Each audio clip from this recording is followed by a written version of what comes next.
नमस्कार, आप देख रहे हैं देश की बात। मैं हूं आपके साथ तनवीर। रुक करते हैं खबरों का, लेकिन उससे पहले एक नजर डालते हैं इस वक्त की हेडलाइंस पर। प्रधानमंत्री नरेंद्र मोदी का बेंगलुरु दौरा। आज मेट्रो की येलो लाइन का उद्घाटन और 3 वंदे भारत ट्रेन को हरी झंडी दिखाएंगे पीएम। विश्व गुरु बनाना है तो इंपोर्ट कम और एक्सपोर्ट बढ़ाना होगा। केंद्रीय मंत्री नितिन गडकरी ने कहा, हम कई समस्याओं का सामना कर रहे। पीएम इंटर्नशिप योजना 4 खामियां दूर करके फिर लागू होगी। न्यूनतम उम्र 18 साल होगी। स्टाइपेंड बढ़ेगा। इंटर्नशिप अवधि 6 महीने से बढ़कर 1 साल। जम्मू कश्मीर के किश्तवाड़ के दुल इलाके में सुरक्षा बलों और आतंकियों के बीच मुठभेड़ जारी। लाल किले की सुरक्षा में फिर सेंध विस्फोटक लेकर घुसा डमी आतंकी। दहशतगर्द ने सेल्फी ली और वीडियो बनाया। दिल्ली में तेज बारिश, दीवार ढहने से 8 की मौत, 300 फ्लाइट्स लेट। हिमाचल के कुल्लू में बादल फटा। आप देख रहे हैं के न्यूज़, खबरों का सारथी। और चलिए अब रुक करते हैं खबरों का और देश की बात की शुरुआत करते हैं राजधानी दिल्ली की खबर से। दिल्ली से बड़ी खबर आपको बता रहे हैं। दिल्ली से अहम जानकारी आपको बता रहे हैं। जहां प्रधानमंत्री नरेंद्र मोदी का आज बेंगलुरु दौरा है, तो बड़ी खबर आपको दिल्ली से बता रहे हैं। आज बेंगलुरु के दौरे पर है। मेट्रो की येलो लाइन का उद्घाटन करेंगे प्रधानमंत्री नरेंद्र मोदी। 3 वंदे भारत ट्रेन को भी हरी झंडी दिखाएंगे। बड़ी खबर आपको बता रहे हैं। प्रधानमंत्री नरेंद्र मोदी का आज बेंगलुरु दौरा है।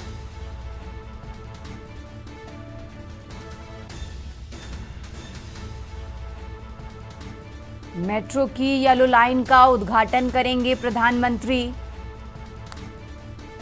3 वंदे भारत ट्रेन को भी हरी झंडी दिखाएंगे। तो प्रधानमंत्री नरेंद्र मोदी का आज बेंगलुरु दौरा है।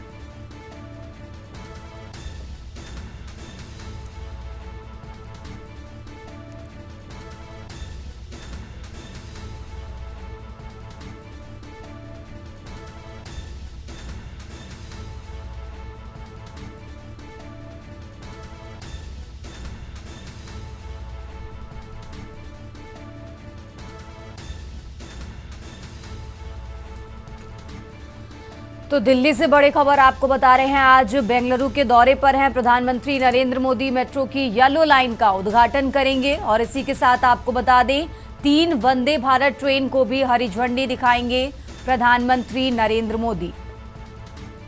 और इसी खबर पर ज्यादा जानकारी के लिए हमारे साथ दिल्ली से विशेष संवाददाता अखिलेश जी जुड़ चुके हैं। अखिलेश जी, आज बेंगलुरु के दौरे पर हैं प्रधानमंत्री। आज 3 वंदे भारत ट्रेन को भी हरी झंडी दिखाने वाले हैं। कब से इस कार्यक्रम की शुरुआत होगी? कार्यक्रम जुड़ी क्या कुछ जानकारी है आपके पास, दर्शकों को बताइए। प्रधानमंत्री नरेंद्र मोदी आज बेंगलुरु के दौरे पर हैं और प्रधानमंत्री के 3 कार्यक्रम बेहद महत्वपूर्ण रखे गए हैं। एक तो 3 वंदे भारत ट्रेन का उद्घाटन हरी झंडी दिखाएंगे। उससे पहले जायजा लेने के लिए रेल मंत्री अश्विनी वैष्णव पहुंचे थे और उनके तरफ से बताया गया कि प्रधानमंत्री नरेंद्र मोदी बेंगलुरु आएंगे, 3 वंदे भारत ट्रेन का उद्घाटन करेंगे, हरी झंडी दिखाएंगे। इसके साथ ही साथ एक सड़क मार्ग परियोजना का बड़ा प्रोजेक्ट है, उसको उद्घाटन करेंगे। इसके साथ ही साथ एक भारतीय जनता पार्टी की तरफ से एक बड़ी जनसभा रखी गई है, जिसके संबोधन का भी कार्यक्रम है। तो ये कहा जा सकता है कि प्रधानमंत्री जब आज बेंगलुरु के दौरे पर रहेंगे तो 3 कार्यक्रमों में हिस्सा लेंगे और तीनों कार्यक्रम बेहद महत्वपूर्ण रखे गए हैं। 3 वंदे भारत ट्रेन को हरी झंडी दिखाना, तीसरा एक सड़क मार्ग परियोजना का उद्घाटन करना और तीसरी एक विशाल जनसभा को संबोधित करने की योजना है, जिसके लेकर भारी संख्या में लोगों को वहां आने के लिए भी भारतीय जनता पार्टी की तरफ से एकत्रित किया जा रहा है, तैयारी की गई है ताकि जनसभा को बेहद सफल बनाया जा सके। और प्रधानमंत्री जनसभा को संबोधित करेंगे तो केंद्र सरकार की जो परियोजनाएं हैं, जिसके माध्यम से गुटोरी और तमाम उस इलाके को फायदा होने वाला है, उसको लेकर प्रधानमंत्री का एक लंबा भाषण भी हो सकता है। जी ठीक है अखिलेश जी, बहुत बहुत शुक्रिया आपका तमाम जानकारी दर्शकों तक पहुंचाने के लिए। और ये दिल्ली से बड़ी खबर आपको बता रहे हैं। आज बेंगलुरु के दौरे पर हैं प्रधानमंत्री नरेंद्र मोदी। मेट्रो की येलो लाइन का उद्घाटन करेंगे और इसी के साथ आपको बता दें 3 वंदे भारत ट्रेन को भी हरी झंडी दिखाएंगे।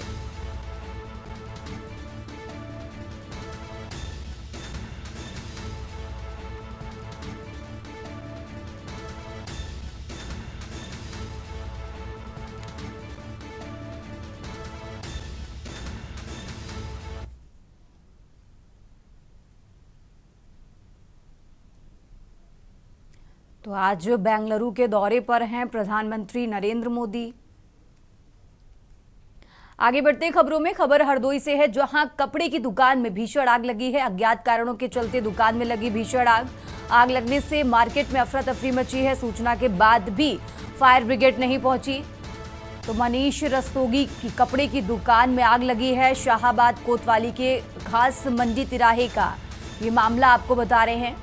हरदोई से खबर आपको बता रहे हैं, सूचना के बाद भी फायर ब्रिगेड नहीं पहुंची।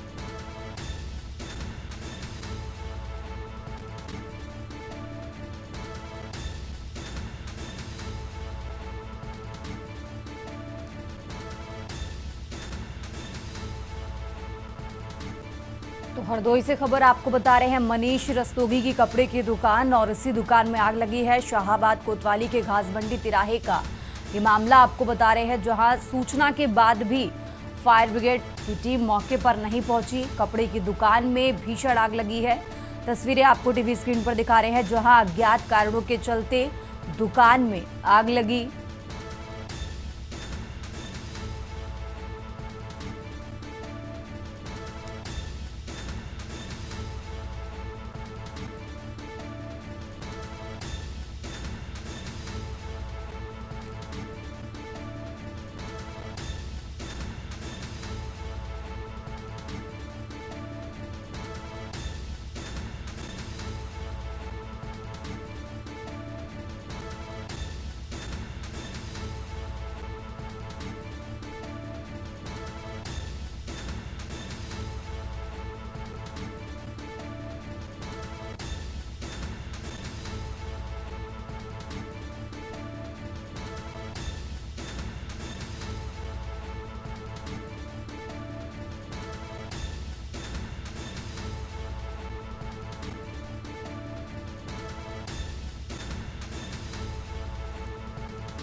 और अब खबर लखनऊ से है। रक्षाबंधन के अवसर पर उत्तर प्रदेश सरकार द्वारा महिलाओं के लिए घोषित फ्री बस सेवा की व्यवस्था की हकीकत जानने के लिए परिवहन मंत्री दयाशंकर सिंह अचानक आलमबाग बस स्टेशन पहुंचे।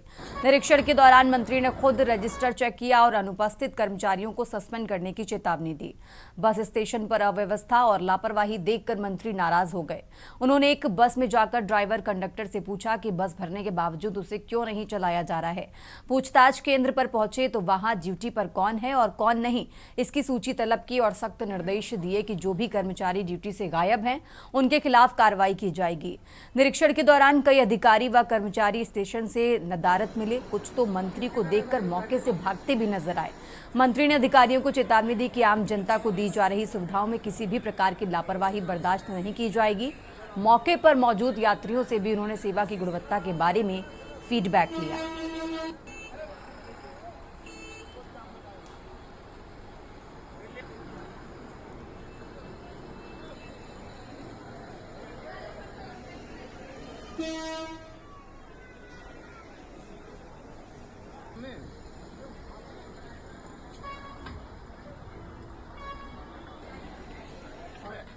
चल रहे हैं तो सभी लोग बैठ गए हैं तो नहीं ले जा रहे हो? बस टॉयलेट करने गए। नहीं, जब पूरे बस फुल हो चुकी है अब कितना लोग अभी गाड़ी निकलवा 5 मिनट हुआ जल्दी ले जाओ।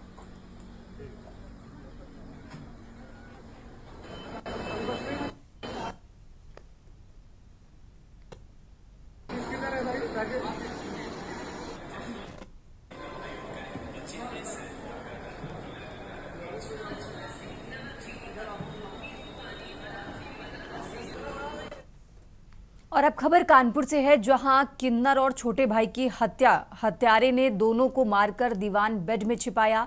शव से बदबू आने पर दोस्तों को हुई अनहोनी की आशंका। कानपुर से खबर आपको बता रहे हैं, कानपुर से अहम जानकारी आपको बता रहे हैं, जहां हत्यारे ने दोनों को मारकर दीवान बेड में छिपाया। शव से बदबू आने पर दोस्तों को हुई अनहोनी की आशंका। तो गेट ना खुलने पर किन्नर के दोस्तों को आशंका हुई।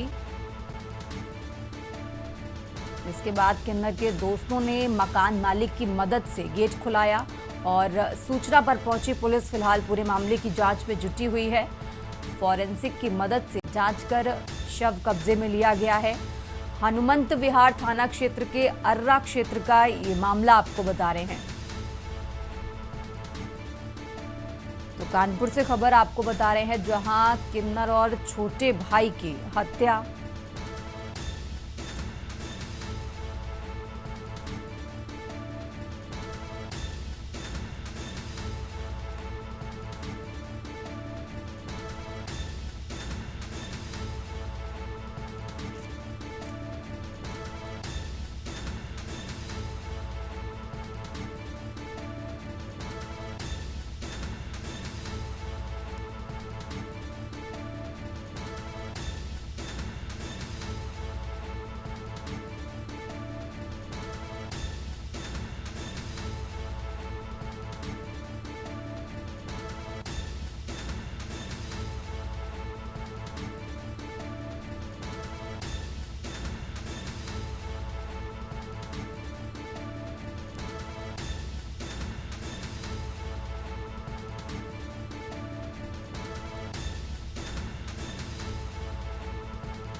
खबरों का सिलसिला लगातार जारी है। फिलहाल यहाँ रुकते एक छोटे से ब्रेक के लिए।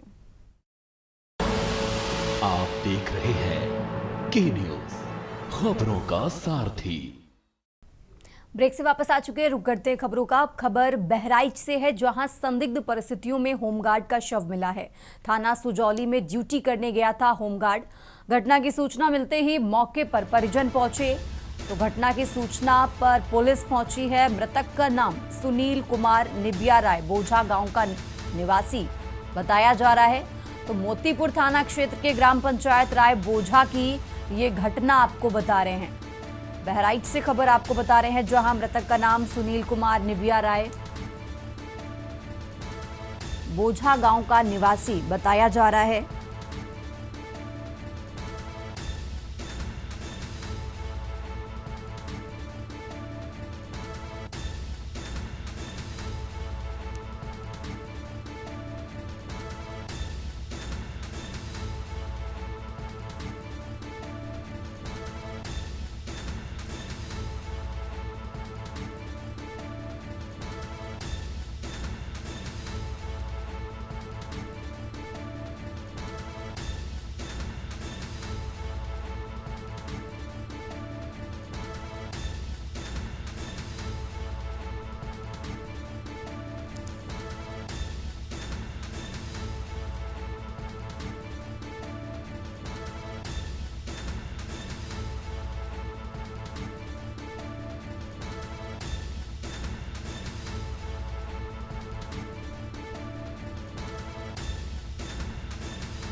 आगे बढ़ते खबरों में खबर लखनऊ से है, जहां यूपी परिवहन विभाग की बड़ी कार्रवाई सामने आई है। 8,322 वाहनों के परमिट रद्द किए गए हैं। पंजीकरण में देरी और नियमों के उल्लंघन पर यह एक्शन लिया गया है। तो वाहन कंपनियों को नोटिस दिया गया है। आपको बता दें 1200 से ज्यादा परमिट धारकों को नोटिस जारी किया गया है। लंबे समय से लंबित नवीनीकरण को लेकर यह नोटिस दिया गया है। ट्रांसपोर्ट कमिश्नर ने सड़क सुरक्षा को लेकर भी ये निर्देश दिए हैं। तो एनसीआर क्षेत्र में ईंधन मानकों के अनुरूप वाहन संचालन का निर्देश दिया गया है और इसी के साथ एडवांस ड्राइविंग ट्रेनिंग सेंटर स्थापित करने में लापरवाही पाई गई तो 11 संस्थाओं का लेटर ऑफ इंटेंट भी निरस्त कर दिया गया है। तो बड़ी खबर आपको बता रहे हैं।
तो यूपी परिवहन विभाग की बड़ी कार्रवाई सामने आई है। 8,322 वाहनों के परमिट रद्द किए गए हैं। लखनऊ से अहम जानकारी आपको बता रहे हैं, जहां यूपी परिवहन विभाग की बड़ी कार्रवाई सामने आई। 8,322 वाहनों के परमिट रद्द किए गए हैं। पंजीकरण में देरी और नियमों के उल्लंघन पर यह एक्शन लिया गया है। और इसी खबर पर ज्यादा जानकारी के लिए हमारे साथ मनीष तिवारी जुड़ चुके हैं। मनीष, जिस तरीके से वाहन कंपनियों को नोटिस जारी किया गया है, 1200 से ज्यादा परमिट धारकों को नोटिस जारी किया गया है, पूरा अपडेट क्या है? यूपी परिवहन विभाग की तरफ से क्या बड़ी कार्रवाई की गई है? जी बिल्कुल, जिस प्रकार से देखा जाए यूपी परिवहन विभाग की तरफ से ये एक बहुत बड़ी कार्रवाई माना जाता है। माना जा सकता है जिस प्रकार से सड़क सुरक्षा और साथ ही साथ बसों में जो खामियां हैं, इसके चलते जो है परिवहन विभाग की तरफ से जो करीब 8,322 वाहनों के परमिट को रद्द कर दिया गया है। 1200 लोगों को जो है परमिट धारकों को नोटिस जारी किया गया है। जिस प्रकार से देखा जाए बसों में बहुत सारी खामियां रहती थी, जिसके चलते जो है काफी एक्सीडेंट देखने को मिलते थे, लोगों की जानों को खतरा। इसी के बिहार पर ये पूरा जो है मामला देखते हुए ये कार्रवाई की गई है। एडवांस ड्राइविंग ट्रेनिंग सेंटर स्थापित करने की जो है लापरवाही पाई गई है, इसको भी लेकर के जो है एक्शन लिया गया है। जी ठीक है मनीष जी, बहुत बहुत शुक्रिया आपका तमाम जानकारी दर्शकों तक पहुंचाने के लिए। और ये लखनऊ से खबर आपको बता रहे हैं, जहां वाहन कंपनियों को नोटिस जारी किया गया है। 1200 से ज्यादा परमिट धारकों को नोटिस जारी किया गया।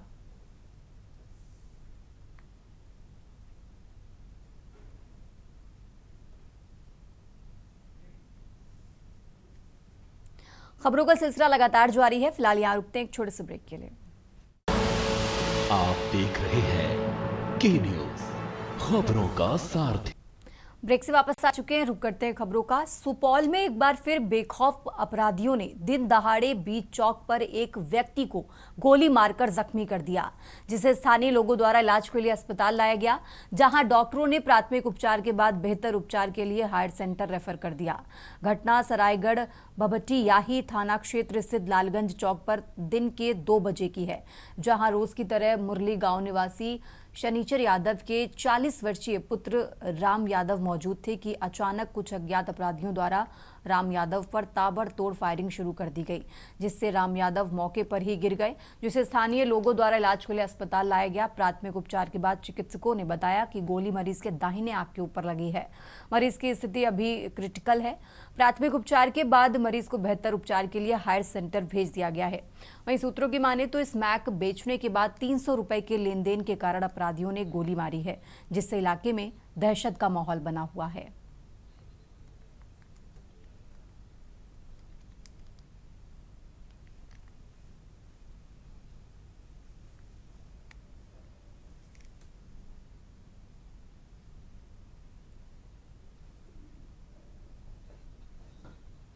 कम से कम कराओ ना, एक्सरे तो हो जाएगा। उनको दाहिने साइड में माथा में गोली लगी हुई है और बहुत ही सीरियस है पेशेंट। ब्लीडिंग काफ़ी हो रही है, इसीलिए हम लोग बहुत प्रयास किए लेकिन ब्लीडिंग नहीं रुक रहा, इसीलिए हम लोग न्यूरो सर्जन किया और रेफर कर रहे हैं।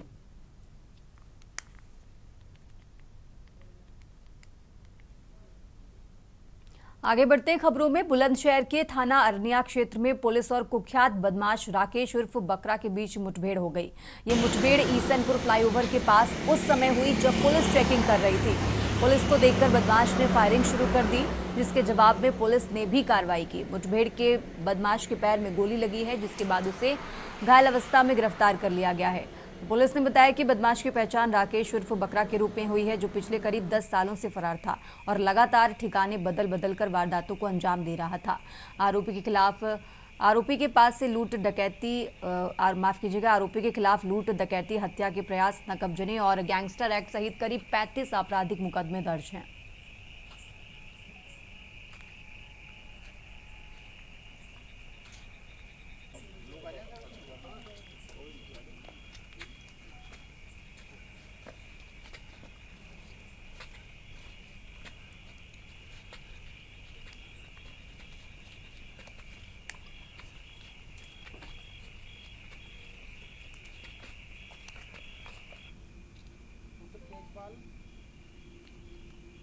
उम्र करीब 40 वर्ष,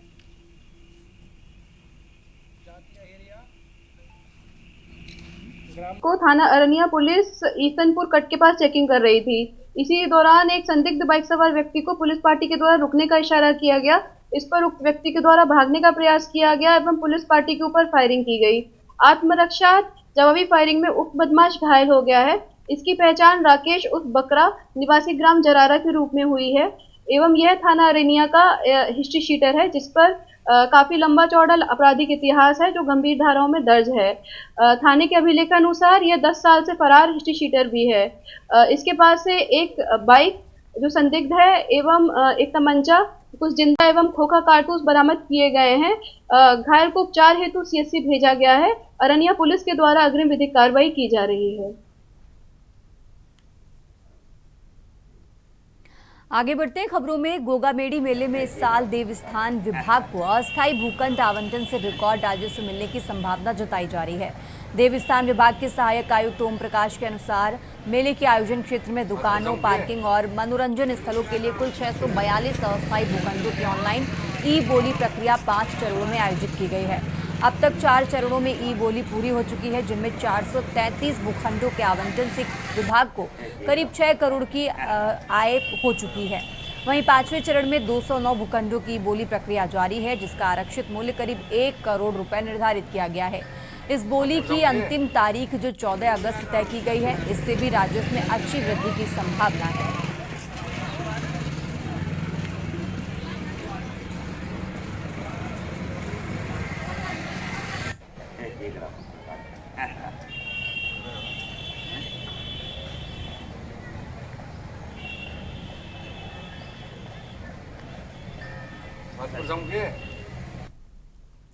और अब खबर गोगामेडी से है, जहां उत्तर भारत के प्रसिद्ध गोगामेडी मेले का विधिवत शुभारंभ हुआ।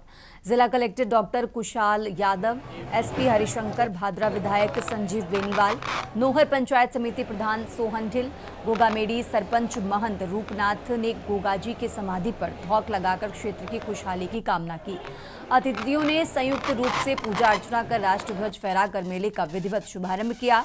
उद्घाटन कार्यक्रम में बोलते हुए अतिथियों ने कहा कि उत्तर भारत के इस प्रसिद्ध मेले में देश भर के विभिन्न राज्यों से लाखों श्रद्धालु एक माह में आएंगे। वे सभी गोगामेडी की सुनहरी यादें लेकर जाएं। इसके लिए हम सभी को मेला क्षेत्र में श्रद्धालुओं के लिए ज्यादा से ज्यादा सुविधाओं का विस्तार करना होगा। मेले में पहले दिन भारी संख्या में श्रद्धालु उमड़े।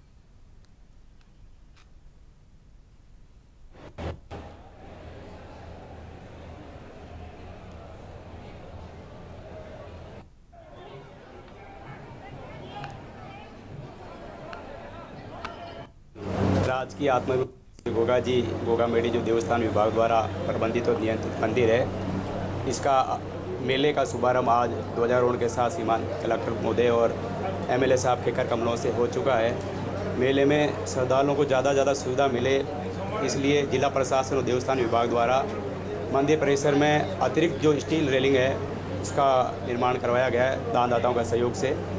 श्रद्धालुओं के लिए प्रतिदिन 3000 लोगों को निःशुल्क रुकने के लिए हम रैन बसेरे बनवाने जा रहे हैं। सारी व्यवस्था जैसे पार्किंग की, ट्रैफिक की, साफ़ सफाई की, मंदिर में सुचारू रूप से दर्शन हो, इन सारी व्यवस्थाओं का जायज़ा ले लिया गया है। और कोई भी असंतुलन हो, कोई भी असुविधा हो तो मेला प्रशासन, पुलिस प्रशासन और जितने भी हमारे वॉलंटियर्स हैं सभी तैनात रहेंगे मेले ग्राउंड पे, सभी से संपर्क किया जा सकता है। सीसीटीवी कैमरा और बैरिकेडिंग की कैसी व्यवस्था रहेगी? बैरिकेडिंग की इस बार नई व्यवस्था की गई है, जिसमें जिगजैग माध्यम से। किस तरह की व्यवस्था है मेला के लेकर की जा रही है? ये उत्तरी भारत का सबसे बड़ा मेला जो सांप्रदायिक सौहार्द का मेला है, जो पूर्णिमा के दिन से शुरू किया जाता है। पंचायत राज के तमाम कर्मचारियों ने, वीडियो साहब ने, एसडीएम साहब के साथ, मेला मिनिस्टर के साथ मिलकर कंधे से कंधा मिला के पूरी ताकत लगाई हुई है। और हमारा पूर्ण विश्वास है कि पिछले साल से इस साल बेहतर व्यवस्थाएं आने वाले श्रद्धालुओं को, यहाँ के नागरिकों को हम दे पाएंगे।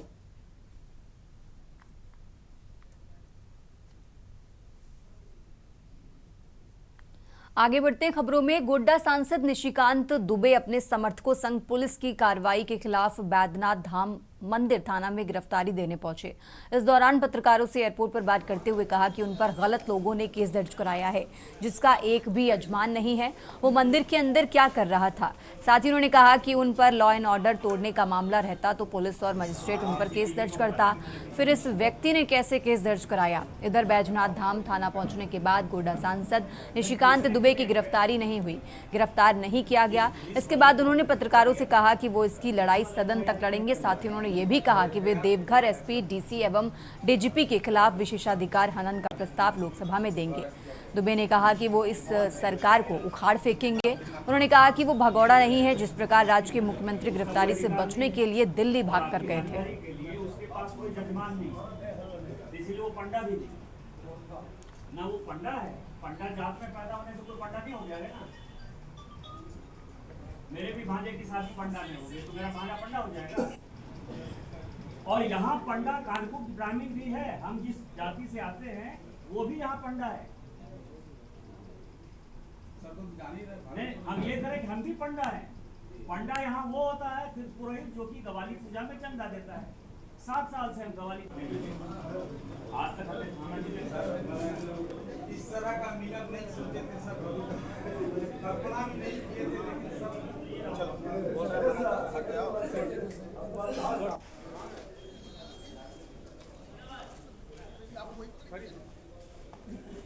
मैं गिरफ्तारी देने के लिए, इसने गिरफ्तार नहीं। पुलिस का ये कहना है कि एफआईआर उसने एमपी एमएलए कोर्ट में भेजा है, अभी वहाँ तक स्वीकार नहीं हुआ है। जब एफआईआर स्वीकार होगा तो फिर जो धाराएं लगाई हैं 20 जो केस मेरे ऊपर किए हैं 20 सेक्शन जो लगाए हैं, उसके आधार पर सेक्शन 41 का जो है इनको नोटिस देना है, 3 बार नोटिस देना है और उसके बाद यदि गिरफ्तारी की कोई संभावना बनेगी तो गिरफ्तारी होगी। मैं भगौड़ा नहीं हूँ, आपको पता है कि दिल्ली से गिरफ्तारी के डर से किस तरह यहाँ के मुखिया भागे। मैं यहाँ का सांसद हूँ और यहाँ की जनता ने 4 बार मुझे चुनाव दिया है।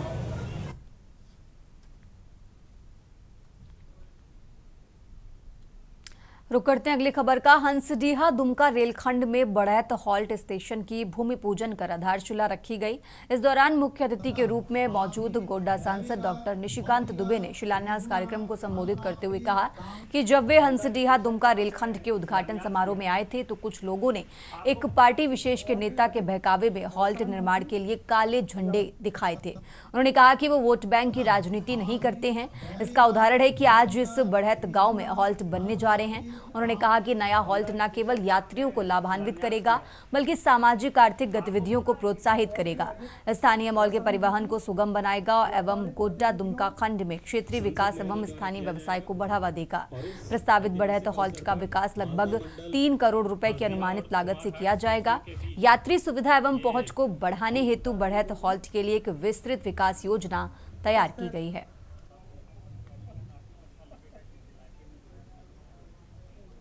आदि दैविक भौतिक त्रिगुण फल प्राप्ति काम इसमें हम आपका बड़े हॉल्ट बनाएंगे। आज हमने शिलान्यास किया, मार्च में इसका उद्घाटन करेंगे। और आपके द्वारा जो बयान दिया गया कि सरैया और भी जो है वो क्या उम्मीद कब तक सर्वाधाम में किसी भी दिन नींव रख देंगे, किसी भी दिन नींव रख देंगे। पूजा करने पे भी एफआईआर हो गया, क्या कहेंगे किसके ऊपर? पूजा करने में भी वो तो मैंने वहाँ बयान दे दिया।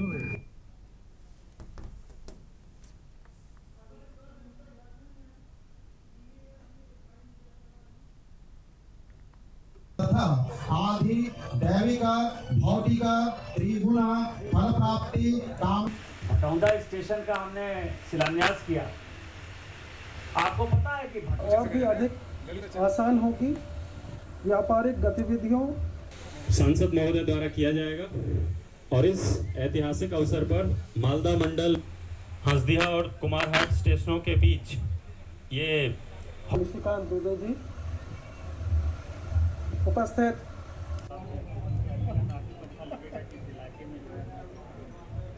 तथा आदि दैविक भौतिक त्रिगुण फल प्राप्ति काम टौंडा स्टेशन का हमने शिलान्यास किया।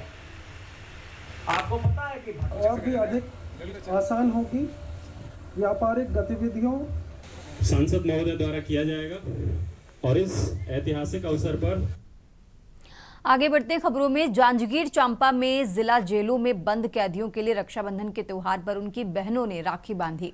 ये त्योहार भाई बहन के अटूट बंधन का प्रतीक माना जाता है और जेल में भी इस त्योहार को भावनात्मक रूप से मनाया गया, जहां बहनें अपने भाइयों से मिलती हैं और उनकी कलाई पर राखी बांधी नजर आईं। जहां जेल में बंद भाइयों और उनकी बहनों के बीच मुलाकात भी हुई। इस अवसर पर जेल प्रशासन द्वारा विशेष व्यवस्था की गई ताकि बहनें अपने भाइयों से मिलकर उन्हें राखी बांधे और मुंह मीठा करवा सके। कुछ मामलों में भाइयों ने अपनी बहनों को अपराध न करने का वचन भी दिया।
जिला जेल जांजगीर में रक्षाबंधन का पर्व मनाया जा रहा है।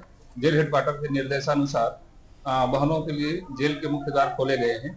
जेल के बाहर में सुरक्षा के पर्याप्त इंतजाम किए गए हैं। वरिष्ठ अधिकारियों और महिला कर्मचारियों की ड्यूटी लगाई गई है। जेल के भीतर मेन गेट पर महिला बहनों को अंदर प्रवेश दिया जा रहा है। जेल प्रशासन की तरफ से थाली, आरती का सामग्री, दिया, रोली इत्यादि का व्यवस्था किया गया है। बैठक और पेयजल का इंतजाम भी किया गया है। आगे बढ़ते खबरों में महेंद्रगढ़ में 152D नेशनल हाईवे पर सुबह एक सड़क हादसा हो गया। गांव बूचावास से दादरी की तरफ लगभग 1 किलोमीटर दूरी पर चलते ट्रक ने सड़क किनारे खड़े दूसरे ट्रक में पीछे से टक्कर मार दी। हादसे में ट्रक के कुछ सेकंड में ही ड्राइवर की मौत हो गई, जबकि ट्रक चालक रमेश कुमार पंजाब निवासी को मामूली चोटें आई हैं। मृतक युवक कालाराम के 2 बच्चे हैं, 6 साल की बेटी और 5 साल का बेटा है। बताया जा रहा है कि हादसे के समय ट्रक पंजाब से महाराष्ट्र की ओर जा रहा था और उसी दौरान यह हादसा हुआ। हादसे की सूचना मिलने पर पुलिस मौके पर पहुंची और पूरे मामले की जांच पड़ताल में जुटी है। पंजाब से परिजनों के पहुंचने के बाद पुलिस ने पोस्टमार्टम की कार्रवाई शुरू कर दी है। घायल ड्राइवर का उपचार भी फिलहाल जारी है और पुलिस पूरे मामले की जांच में जुटी हुई है।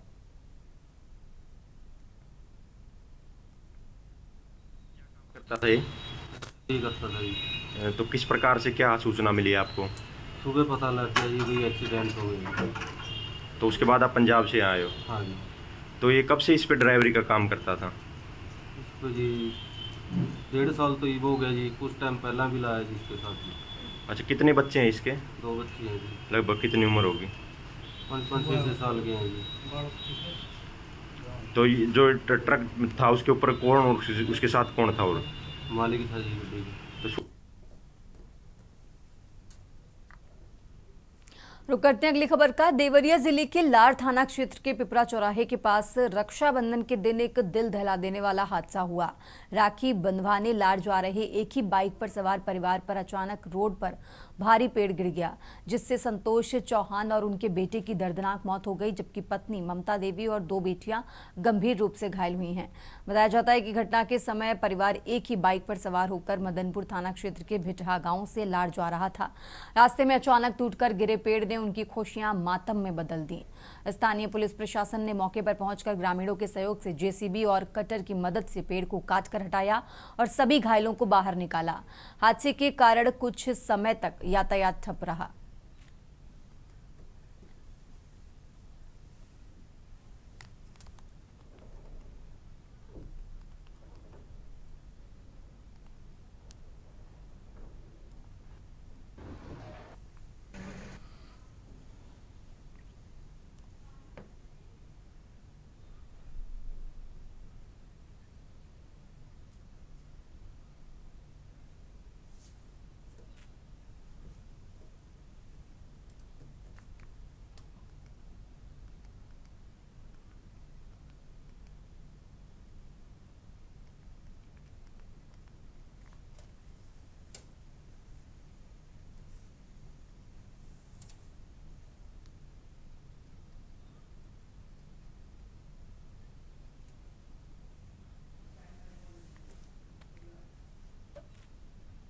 आगे बढ़ते खबरों में, लोनी की बेटी नैन्सी आनंद ने प्रधानमंत्री नरेंद्र मोदी को रक्षाबंधन के शुभ अवसर पर प्रधानमंत्री कार्यालय के विशेष आमंत्रण पर प्रधानमंत्री आवास जाकर राखी बांधी। प्रधानमंत्री ने नैन्सी आनंद से दिल खोलकर बात की। प्रधानमंत्री ने बेटी नैन्सी आनंद को देश का अच्छा नागरिक बनने का आशीर्वाद दिया। लोनी के विकासनगर निवासी लोनी में अधिवक्ता के रूप में काम करने वाली विनोद आनंद की पुत्री नैन्सी आनंद है। दिल्ली के अर्वाचीन स्कूल में कक्षा 12 की छात्रा नैन्सी आनंद को प्रधानमंत्री कार्यालय से बुलाया गया था, जिसमें रक्षाबंधन के दिन प्रधानमंत्री कार्यालय में पहुंचकर प्रधानमंत्री को राखी बांधी, जिसे लेकर परिवार काफी खुश नजर आ रहा है।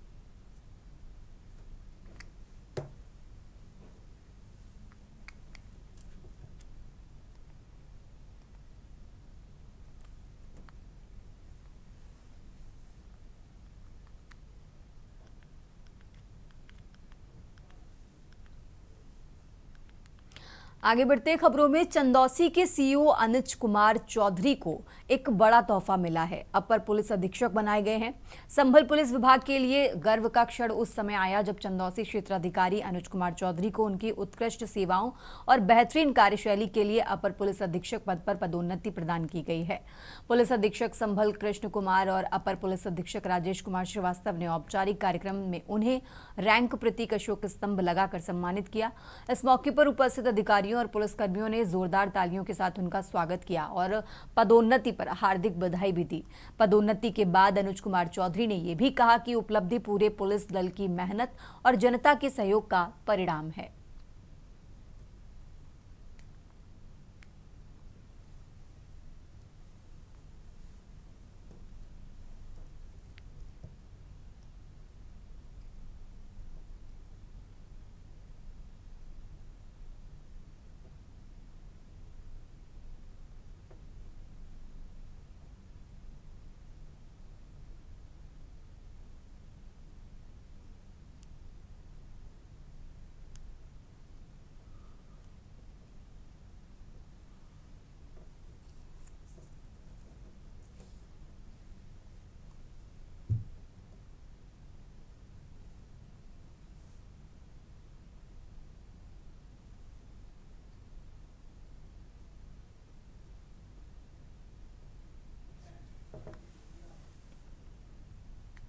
अब आगरा पुलिस जल्द ही बदमाशों की आवाज से आपराधिक रिकॉर्ड खंगालती हुई दिखाई देगी।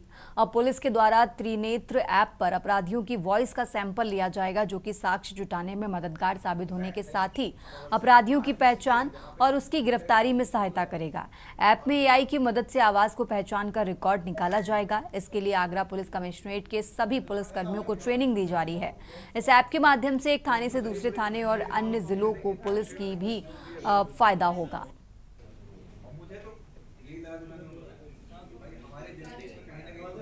देखिए, चान ऐप यहाँ डेवलप कराया गया था, उसको त्रिनेत्र में मर्ज किया जा रहा है और उसी क्रम में जो पत्र हमें मिला है ऊपर से, उसमें यह है कि हम त्रिनेत्र ऐप पे जो त्रिनेत्र 2.0 उस पर हम लोग फीडिंग करा रहे हैं अपराधियों को। इसमें जो नया फीचर ऐड हुआ था एक क्राइम जीपीटी का था, जिसके बारे में बता चुका हूँ। इसके अतिरिक्त जो पहचान ऐप के सारे फीचर्स हैं वो भी धीरे धीरे इसमें इंप्लीमेंट किए जा रहे हैं। पहले इसमें टेक्स्ट बेस्ड और फेस आईडी बेस्ड सर्च होता था। जैसे किसी अपराधी का आप नाम लिखेंगे तो वो आपको उसके बारे में डिटेल बता देगा, या उसकी फ़ोटो अगर अपलोड कर देंगे तो फ़ोटो भी सर्च कर लेता था। इसमें एक वॉइस सर्च का फीचर नया ऐड हो गया है, जिसमें जो भी अपराधी हम जेल भेज रहे हैं उनका वॉइस सैंपल भी ले लेंगे। पहले हम सिर्फ फिंगरप्रिंट लेते थे, जो नाफिस का प्रोजेक्ट चल रहा है इसमें 6 अलग अलग बायोमेट्रिक्स का एक अलग से प्रपोजल न्यू दिल्ली के लेवल पे चल रहा है, पर अभी जो फिंगरप्रिंट्स है वो हम लोग लगातार ले रहे हैं।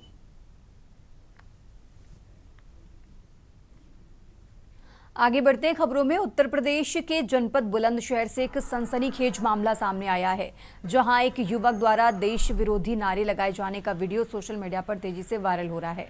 वीडियो में युवक को पाकिस्तान जिंदाबाद के नारे लगाते हुए देखा जा सकता है। बताया जा रहा है कि ये वीडियो कुछ दिन पहले का है, लेकिन अब सोशल मीडिया पर सामने आने के बाद मामले ने तूल पकड़ लिया है। वायरल वीडियो के आधार पर पुलिस ने कार्रवाई शुरू कर दी है और आरोपी युवक की पहचान कर ली है। आरोपी की पहचान अनस के रूप में हुई है। पुलिस ने फिलहाल उसे गिरफ्तार भी कर लिया है।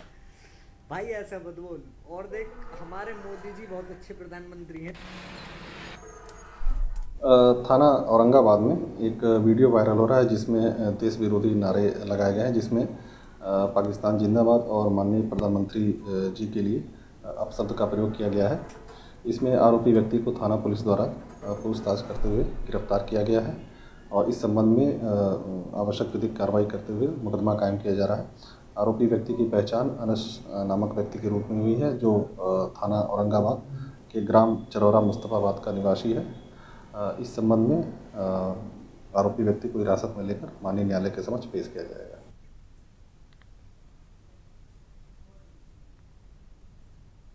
और अब खबर अम्बेडकर नगर से है, जहां एक नाबालिग बच्चे की तमसा नदी में डूबने से मौत हो गई है। पहचान के रूप में बच्चे का नाम सौरभ बताया जा रहा है। अकबरपुर के नगर के फतेहपुर पकड़ी के निवासी बताया जा रहा है। एसडीएम सदर, सीओ व अन्य पुलिस बल मौजूद है। काफी मशक्कत के बाद सौरभ की खोज की गई, लेकिन सौरभ की नदी में डूबने से मौत हो गई है। जिला प्रशासन व गोताखोरों की मदद से बच्चे का शव निकाला गया।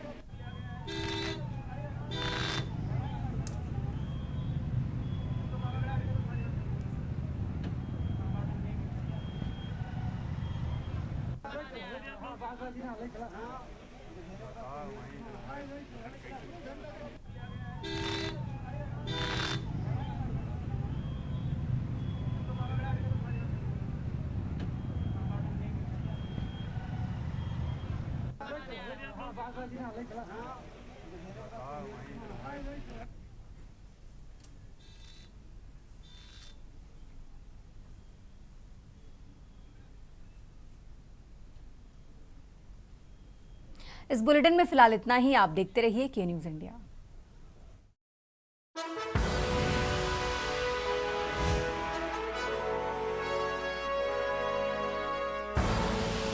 आप देख रहे हैं के न्यूज़, खबरों का सारथी।